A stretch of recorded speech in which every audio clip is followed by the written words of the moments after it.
I'm from Ohio, and so I moved here, and so I was considered one of the new faces. I was the first African American on television as far as an anchor, and so the audience had to get used to me, which was a very interesting journey.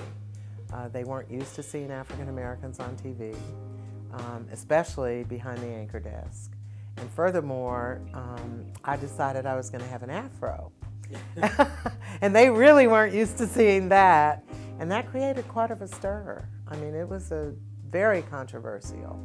Now people look at it and probably laugh about that. But at the time, you know, people did not want to see that type of ethnicity on the air. And I got a lot of backlash from that. It was a very difficult time for me because I felt that as a journalist, people should be listening to the content of what I had to deliver and not how I looked. But being naive about television, nothing could be further from the truth because people do care how you look on TV.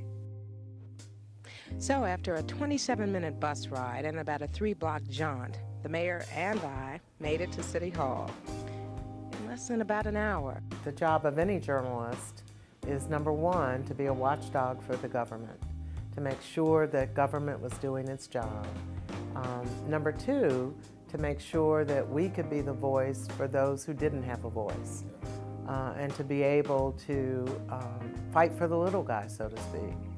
Number three, I felt it was important for us to do journalism that would try to improve the quality of life, and to always be truthful and to be sure that whatever we did, we provided objective stories. That meant you presented both sides of the issue and did not take an opinion, which a lot of journalists don't do now. But you know, we stayed in the background as the purveyor of the message and not necessarily those who get their opinions. Well, that about wraps it up for today's baseball game, although I don't know whether you would call it a real game. I spotted somebody from Channel 5 on Channel 2's team. Jocelyn Dorsey, WSB News. Each of us carry a different lens. We see things differently, not that it's wrong or right, but we see things because of our experiences very differently from Caucasians.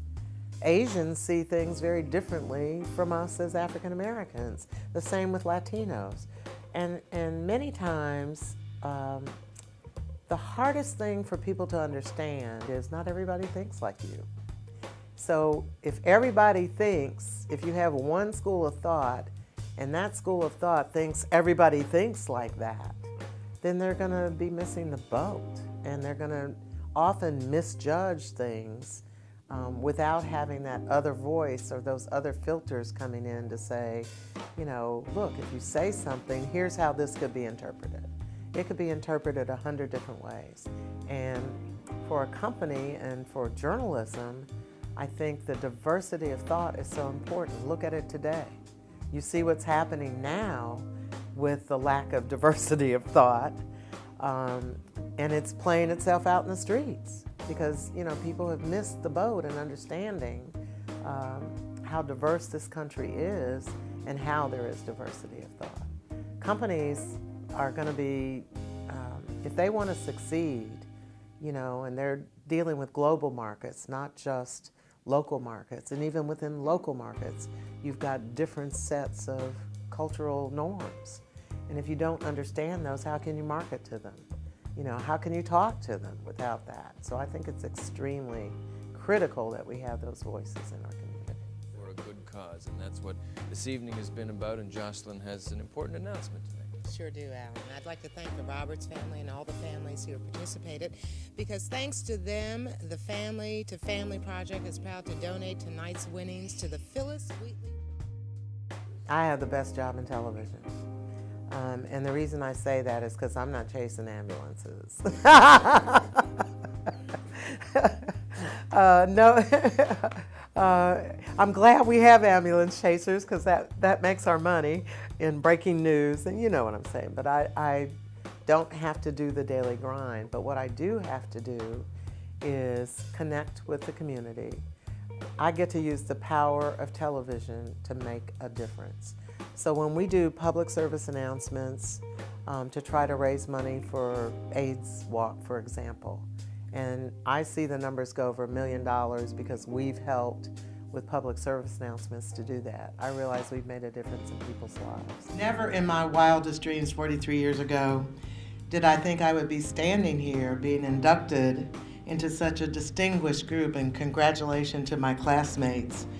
But boy, does she deserve it. Congratulations to Channel 2's Director of Public Affairs, Jocelyn Dorsey. She's now a member of the Georgia Association of Broadcasters Hall of Fame. Cox is a company that demands excellence. You know, that's what Cox is all about. It's exciting. You know, I feel as if even though I've been here over 40 years, I feel like I'm still learning every day. It's not quite the good ship lollipop, but I doubt if you could convince the children of that today. Did you all like it? Yeah! Jocelyn Dorsey, WSB News.